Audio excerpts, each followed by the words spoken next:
All right, y'all, welcome to the show. Holy cow, we got a lot going on today. So, as you all know, Elon Musk just took a big fat L yesterday in the Wisconsin Supreme Court race. We talked about that last night in a breaking news segment. We also have today's the day that Trump is calling Liberation Day because he wants to do massive tariffs. By the way, it's such liberation that he's waiting until the stock market closes to announce it because he knows that if it's open and he announces it, boom, massive sell-off, even bigger crash. So just a little sign there. Maybe your policy is a little off if you got to try to hide the announcement in a way where it doesn't fuck up the economy more. So that's going on. But we actually do have some good news today, believe it or not. We have Cory Booker unleashed a record filibuster, and there's a lot to say about that. I got a clip for you from it. There are some literal basic bodily function questions about this that I'm still trying to wrap my mind around. Like, they say he never went to the bathroom. Bro, he was there for over 24 hours. He was there for over 25 hours.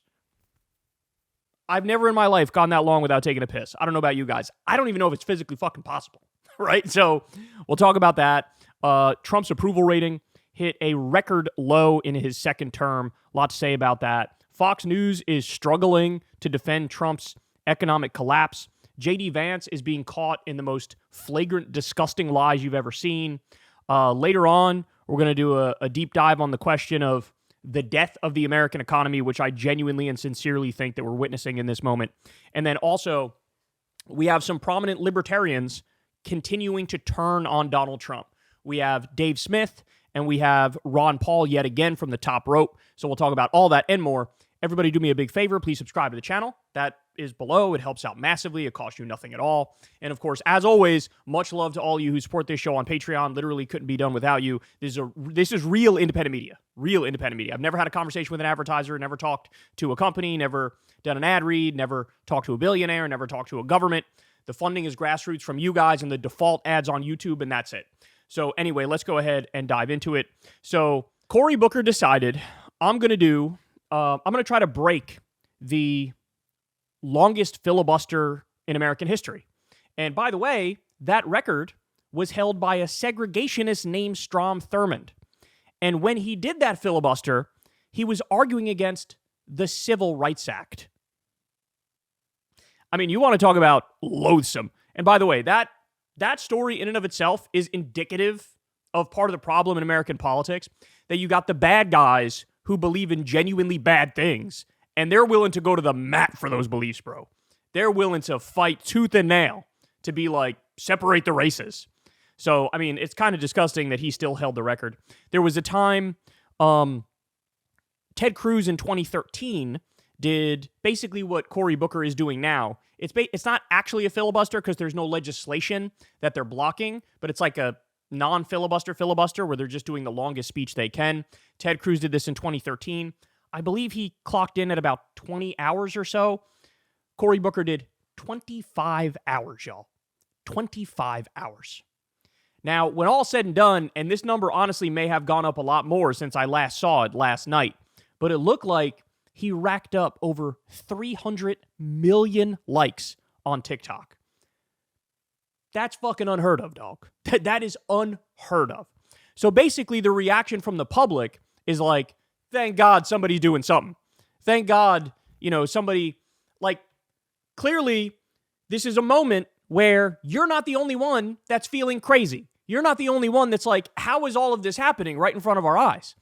This is like living in a fucking nightmare. And so it was some validation for that point of view where a Democrat is finally standing up and doing something to try to put the focus where it belongs, which is on Donald Trump and Elon Musk effectively destroying our country from within.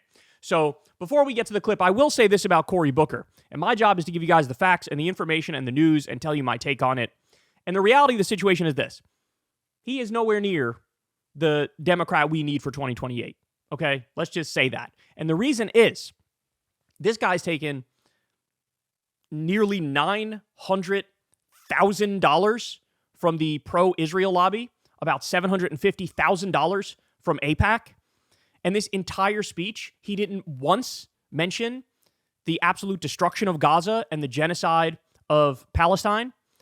He didn't once mention Trump's insane argument that we're going to own Gaza, we're going to take over Gaza, we're going to steal Gaza, we'll build some casinos, some hotels on the beach, we'll ethnically cleanse it, we'll get rid of them. He didn't mention them. He didn't mention Mahmoud Khalil. He didn't mention any of the students who are effectively being disappeared for thought crimes, kidnapped and shipped out of the country or held in an ICE facility. So if you are missing one of the most important vectors of resistance, then I'm sorry, but you're just not the guy for 2028.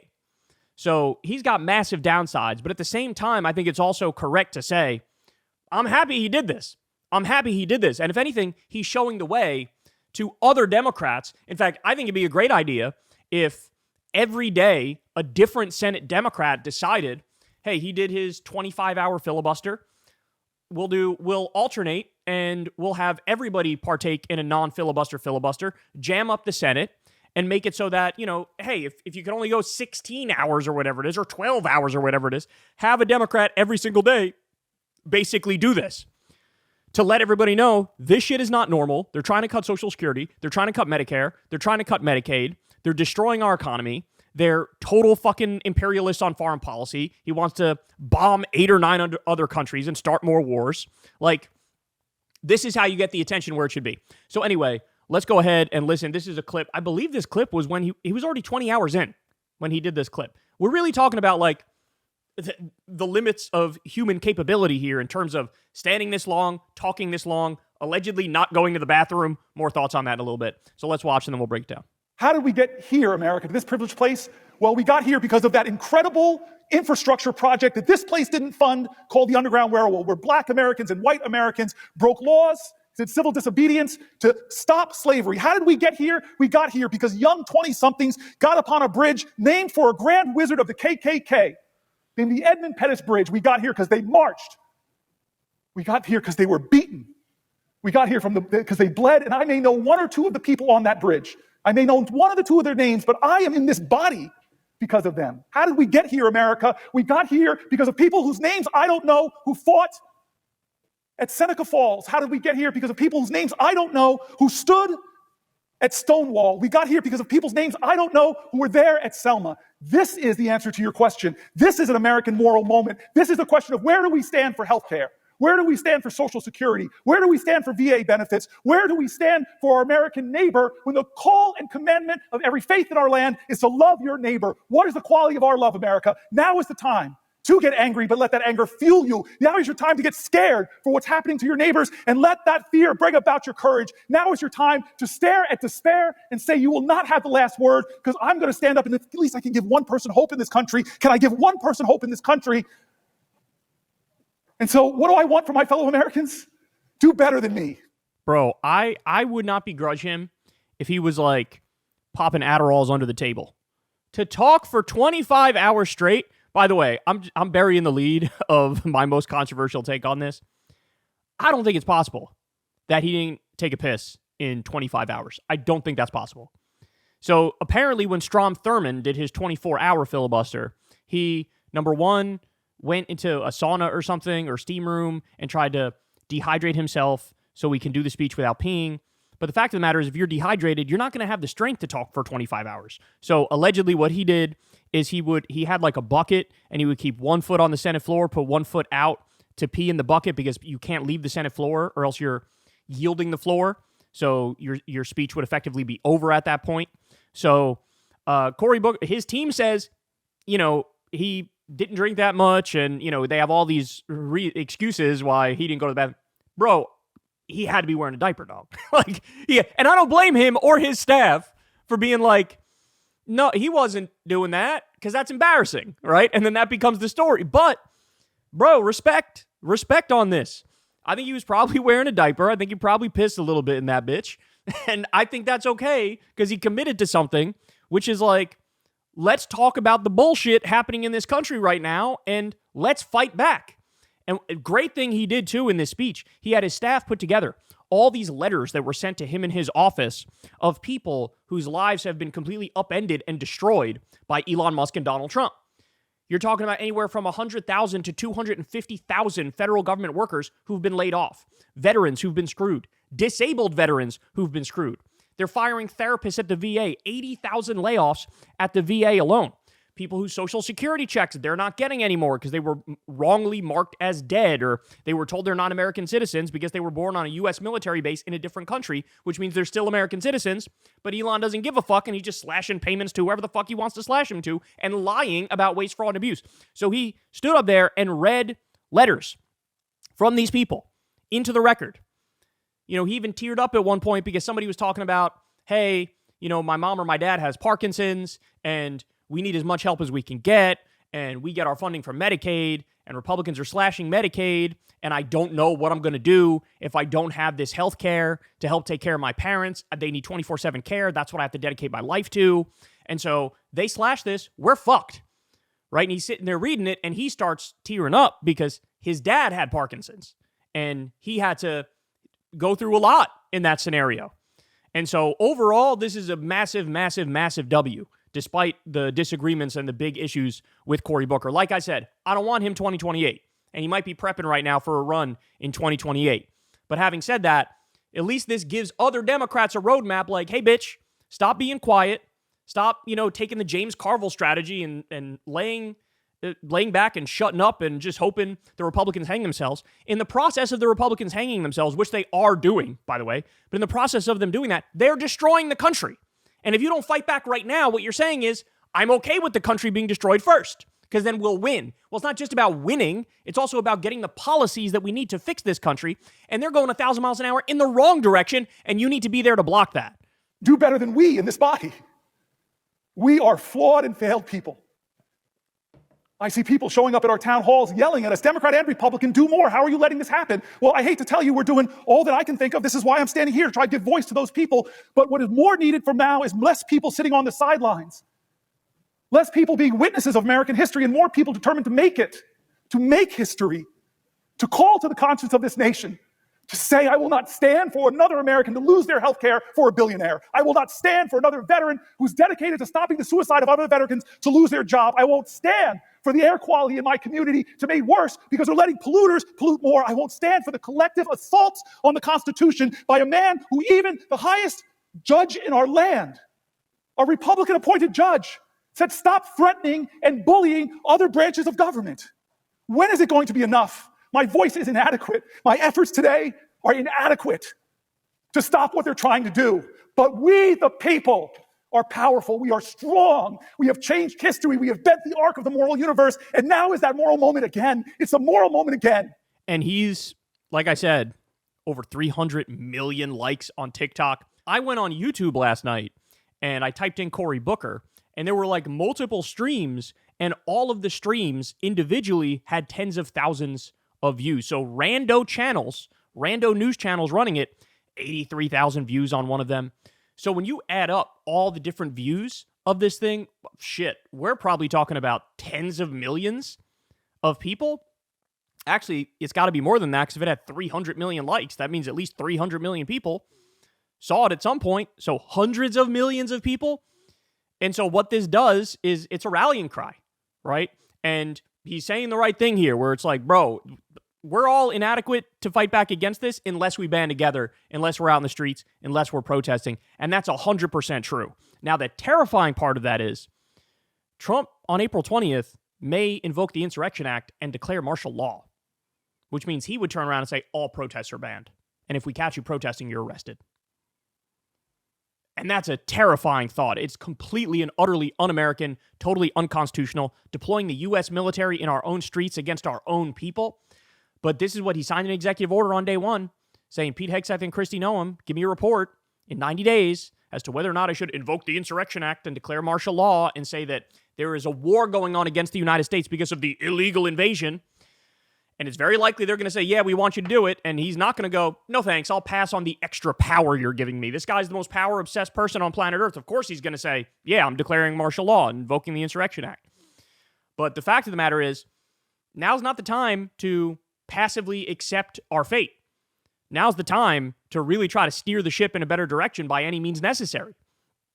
And so, again, I got a lot of issues with Cory Booker. He also ran for president one time already, and homie got like -7 votes. So it's not like, you know, he's the gold standard here in terms of 2028 candidates. But having said that, you got to give credit where it's due. And this is the sort of energy we've been screaming about. Please, for the love of God, somebody do something. And given a 25-hour and 10-minute long speech to try to focus on the way the country is being destroyed, it's incredibly based. And you got to give him a lot of credit for it. Again, the unforgivable part is that at no point did he bring up the complete and utter destruction of due process in this country, the complete and utter destruction of the First Amendment in this country. Mahmoud Khalil, who's a literal hostage, a political prisoner, because he wanted to stop the Israeli genocide, right? All the students who are being kidnapped for thought crimes in this country. So that part is unforgivable that you're not mentioning that, because that's one of the main things, one of the top 5 things you need to talk about when it comes to Donald Trump and his destruction of this country. But again, having said that, the roadmap is now there. Democrats are waking up. And by the way, I'll show you this right now, because this is further indication that now they're starting to get it, right? Look at this. This was one of the lines from Booker in his speech. I confess that I've been imperfect. I confess that I've been inadequate to the moment. I've confessed that the Democratic Party has made terrible mistakes that gave a lane to this demagogue. I confess we almost look in the mirror and say, we will do better. Okay. A little sly nod there to like, yeah, Marco Rubio was fucking unanimously voted in favor of, right? Every Democrat voted for Marco Rubio to become Secretary of State. Can't be doing shit like that. He's a bloodthirsty warmonger who's just as bad as any other MAGA Republican. Why are we pretending, oh, he's your colleague, so he's okay? Right? He's letting you know, yeah, the Democratic Party's fucked up too. That's true. More. Senator Ruben Gallego announces he'll place a blanket hold on all nominees to leadership posts in the U.S. Department of Veterans Affairs amid Trump administration's widespread firings at the VA. Now we're talking. This is what we were saying from day one. Resist them every single step of the way from day one. There are no areas of agreement. There are no areas of bipartisanship or compromise or negotiation. These are fascists. This is a robber baron coup and a fascist takeover. Act like it. Now, Rubin also has problems of his own. I mean, he was at some venture capitalist event raising money the other day. He was hanging out with crypto assholes and raising money from them. So I don't trust this guy as far as I can throw him, bro. I don't. But at the same time, I want to see every single Democrat, at the very least, the bare minimum is resist fucking everything. That's the bare minimum. And if they start doing stuff like this, that is welcome. He ain't no 2028 candidate. Don't get it twisted. Neither is Cory Booker. But if you're going to resist like this, yeah, we're going to give credit where credit is due. More. Adam Schiff to put a hold on the nomination of Ed Martin, Trump's choice for U.S. Attorney for D.C. Martin was 2020 Stop the Steal advocate, MAGA supporter, who served as advocate and defense lawyer for U.S. Capitol riot defendants. So this is that fucking psychopath who's basically like Elon's personal attorney, willing to throw out the Constitution, willing to destroy freedom of speech in order to protect Elon Musk. I mean, we're talking about somebody here who should already have charges against Elon Musk. Never mind protect him to the high heavens and be his fucking attack dog, right? So are they starting to learn? They might be starting to learn a little bit because the base has made it super duper clear. Every single poll that comes out on Democratic voters, it's like 80-something%, maybe even 90% that's like, for the love of God, you got to fight, bro. Stop looking for areas of agreement. Stop cucking yourself to him. You have to fight. This is crazy what's happening in this country. We've seen enough. We've seen enough. This is not going to be a moderate administration looking to improve people's lives. They are coming with a wrecking ball for absolutely everything. God bless America. We need you now. God bless America. If you love her. This part's a little corny, but at the same time, like, he's been talking for 20 hours already. I don't know what the fuck I'd be saying about. Look, I'm in the business of doing political commentary. Let me tell you something. After you get over that 3-hour mark, shit gets weird, dog. Shit gets weird. You start getting a little delirious. You start saying things you probably shouldn't even be saying, right? And I'm sitting down when I do it. He's been standing for over 20 hours in this clip. So he gets a little grace. He gets a little leeway when he starts getting a little cheesy recording. If you love your neighbor, if you love this country, show your love. Stop them from doing what they're trying to do for almost 20 hours. We have laid out what they're trying to do, 20 hours. I want to stand more, and I will, but I'm begging people, don't let this be another normal day in America. Please, God, don't let them take Medicaid away from 10, 20, 30, or 40 million Americans who desperately need it. Don't let them do it. I mean, it's good, right? And I'm just showing you one 4-minute clip from a 25-hour and 10-minute speech. And I remember I was watching live when he passed Strom Thurmond's record, and he was like, I'm not done. And I was like, bro, what are you on? What are you wearing 4 diapers? Like, what are you on right now? But hey, again, shout out. other Democrats, take note, a lot of the Democrats, so what he would do to take breaks is other Democrats were on the floor, and he wouldn't yield the floor to them, but he would say, I'm not yielding the floor, but I'll allow a question. And then they get to ask a question, and he gets to answer it. And, you know, he could take breaks where, I don't know what his longest break was, but at no point is he allowed to leave the Senate floor. Bro, by the end of that, Jesus Christ, the bodily functions are piling up. Going 25 hours and 10 minutes without fucking sleeping? You could be in Miami in 1985 on the biggest coke binge in history, and by hour 17, you're going to be collapsing, dog. So, again, this is wonderful stuff, and it really is, it's helping to ignite a fire under the Democratic base and under the country more broadly. And look, I have to say, I've turned on MSNBC a few times within the past week, and I'm actually surprised at how many of not the morning hosts are cooked, they're barbecue chicken, but the non-morning hosts, the non-Joe Scarborough, Mika Brzezinski hosts, they're like, yeah, we're looking at fascism. That's what this is. This is fascism. And they are talking about Mahmoud Khalil, and they are talking about the destruction of due process in the First Amendment. And so, it's a prime moment where centrists and liberals are going, I don't think centrism or liberalism is enough. Like, we got to fight ruthlessly, and we got to actually represent a counter vision to this absolutely psychopathic nonsense that we're seeing. So they are radically and quickly turning into leftists, and that is absolutely welcome, right? So, yeah, in conclusion, shout out to Cory Booker. I have many issues with the guy, but this is the energy we need. We have to give credit where credit is due. Every other Democrat in the Senate, despite their history, should steal a page from his book, and every day somebody should be doing something like this, right? And he ain't the 2028 guy. Don't get it twisted. If any of you believe that, I'm just going to tell you up front, you're dead wrong. You can't lead the resistance if you're not talking about Mahmoud Khalil, not talking about the destruction of due process. If you're taking $750,000 from AIPAC and nearly $900,000 from the Israel lobby in general, he literally had a picture with a war criminal in his office, Yoav Gallant. That stuff is unforgivable in the sense that you're not going to be the guy. You're not going to be the leader. Sorry. It is what it is.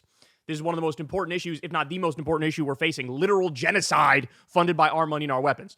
So you're done on that front. I don't want to hear any fucking counter arguments to that. Period. Done. Over. Having said that, every voice that's willing to stand up and fight back against Trump as aggressively and relentlessly as humanly possible, that is not looking for bullshit, fake middle ground, not looking to do bipartisanship and negotiation, welcome. Welcome. Go to town. Go to work. Rile everybody up. Let's get going. Hey, y'all, do me a favor and like and subscribe. It helps out big time in the algorithm. Click the bell as well for notifications when videos drop, and watch that video on screen right now. You know you want to.